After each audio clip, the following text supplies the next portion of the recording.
guys, today I'm going to be doing a book review on What Feasts at Night by T. Kingfisher.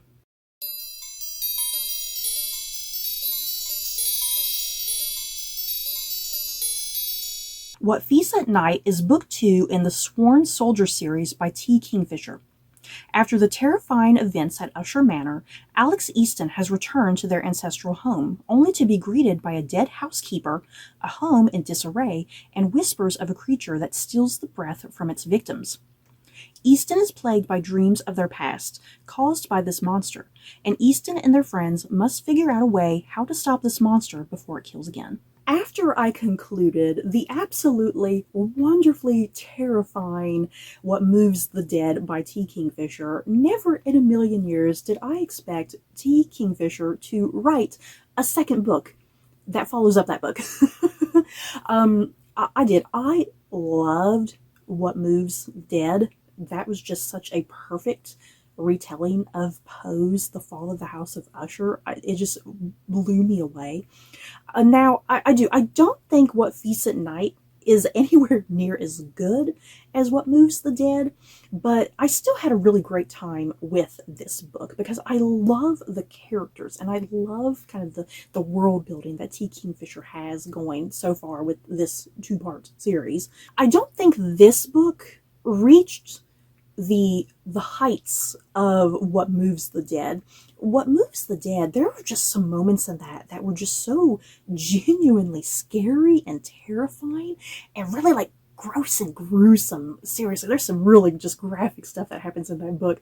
And yeah, this book, I found this book to be kind of tame and kind of mild. But once again, not necessarily in a bad way, because I still really liked it and enjoyed it. These characters are just so damn likable, you guys. They're fun and energetic and unique and interesting. And what I also love so far with both these books in the Sworn Soldier series that I've read, I just love T. Kingfisher's sense of humor. You guys, seriously, the humor is just so perfect and spot on, and I genuinely laugh out loud. You would think books in the horror genre wouldn't be funny, but T. Kingfisher does such a really wonderful job kind of meshing the horror elements with kind of the comedic angle that naturally comes with that. So the plot of this book, we return to Alex Easton, who is a non-binary character. Alex Easton is returning to their ancestral home after the horrifying events that happened at Usher Manor in What Moves the Dead.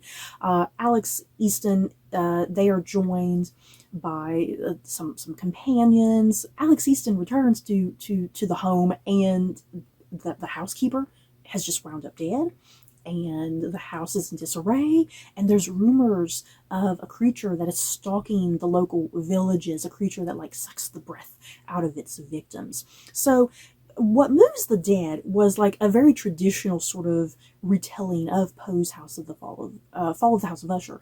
This book, to my understanding, it's not really so much a retelling of anything. It's kind of playing with like Romanian folklore and mythology, I guess. And it's focusing on this creature within that folklore called a morai. I looked up her pronunciation guide, how to pronounce that, and that's kind of how it sounded like to my ears, morai. And yeah, the morai, it's kind of there in Romanian folklore to the best of my knowledge, but it's kind of just in some of the surrounding areas as well in Europe. And the morai it's a breath-sucking creature that almost kind of comes across a wee bit like a vampire at times. And in some folklores, it can be a ghost too, like a vengeful ghost. So yeah, T. Kingfisher takes the viewpoint of the morai, yeah, literally kind of being this creature, almost kind of vampiric in its own way, but yeah, instead of sucking blood, it's sucking out like the breath out of somebody and kind of slowly killing you that way. You know that your lungs are kind of just caving in and you're suffocating to death. This book is definitely a slow burn. It takes a good little while for this book to get anywhere, and it's not very long either. A lot of it is Alex and company trying to figure out what's going on. Trying to figure out, first off, why is my house in disarray? What happened to my housekeeper? Why is all the local villagers going crazy that there's some sort of creature killing everybody? A lot of this novella is wrapped around that before you kind of really get any sort of answers. A lot of it is characters talking to Alex and hinting at what could be going on. A lot of the really good action of this book, like, literally happens in like the last maybe 30 pages of the book. So yeah, a lot of the book is dealing with like the local superstition, why people feel the way that they do, why they think that the way that they do because of local superstition. A lot of the book also is about Alex Easton, because even with What Moves the Dead, we got the idea that Alex Easton was part of a war that happened prior to going to Usher Manor. So a lot of Alex's backstory and their personal trauma that they're dealing with, a lot of that is getting developed and explored that we didn't have a lot of time initially in the first book, which I liked. I liked a lot of that deeper character exploration with Alex. Speaking of the past war that happened, because I kind of just assumed maybe it was some sort of fictional war, because the country that Alex comes from is a fictional European country. So once again, I kind of just assumed the war was maybe fictional. But T. Kingfisher very nicely, conveniently explains that the war that Alex was a part of was the Serbian-Bulgarian War. So not only does that give you a hint of the time frame of this book wonderfully, there's also a mention kind of early in the book.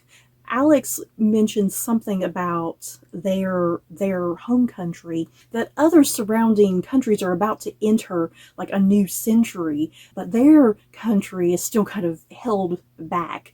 And you kind of get the idea that this book is maybe taking place 1899? Because I left What Moves the Dead definitely questioning, like, where in time we're at, because for some reason I thought What Moves the Dead was somewhere in between like World War I and World War II. So I'm very happy that T. Kingfisher like explained that, we are most likely in the year 1899. And like I said, Alex's home country, Galicia, I think is how it's pronounced. That's kind of how it looks to me. Galicia is a fictional European country, so I liked that continuing world building there of Galicia, because it's very superstitious, and it's founded in like just old traditional ways, and it's kind of stuck in those old traditional ways, whereas the rest of Europe is kind of getting out of that, So I liked that deeper world building of Galatia. And a lot of it is explained through just context, like conversation Alex is having with other characters having conversation with them, just little context clues like that are kind of being told to you that way, rather than just kind of being info dumped on you as exposition, it's being told to you through like really interesting, fun dialogue. And one final thing that I like about this novella, and yeah, with What Moves the Dead, I like that they're very short books, and I like the fact that T. Kingfisher is able to tell this story in just a really small frame of time. It doesn't need to be longer at all by any means. I find it satisfying. Now, yeah, would I have maybe liked maybe 50 pages or so? I would have been fine with an additional 50 pages if it needed it. Especially because a lot of the ending action just happened so quickly and abruptly in this. But yeah, I like that T. Kingfisher with both books so far in this series.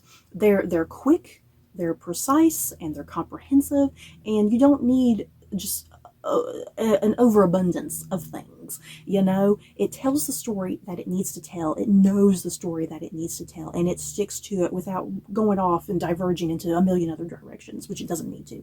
Plus, the cast of characters in both these books have been really small, and I like that. It really gets you to know them one-on-one personally. And yeah, the world building is never overwhelming or overly complex. Self-sufficient. I think that's the thing to best describe like this book as well as What Moves the Dead.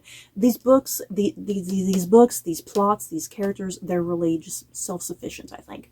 And self-contained. That might be the better word, self-contained. So, are we getting a third book? God, I hope so. I just really like this series so far, and if T. Kingfisher returns for a third book, hell yes, sign me up. I'm there. I'm just really curious what would be the next topic of discussion. You know, what brand new horror will Alex Easton get into? So you guys, that is it for my thoughts on What Feasts at Night by T. Kingfisher. In the comments below, have you guys read this book? Did you love it? Did you hate it? Just let me know your thoughts down below. So that's it for this video. Don't forget to like, comment, and subscribe. And if you like this video, you may like these other videos. Bye, guys.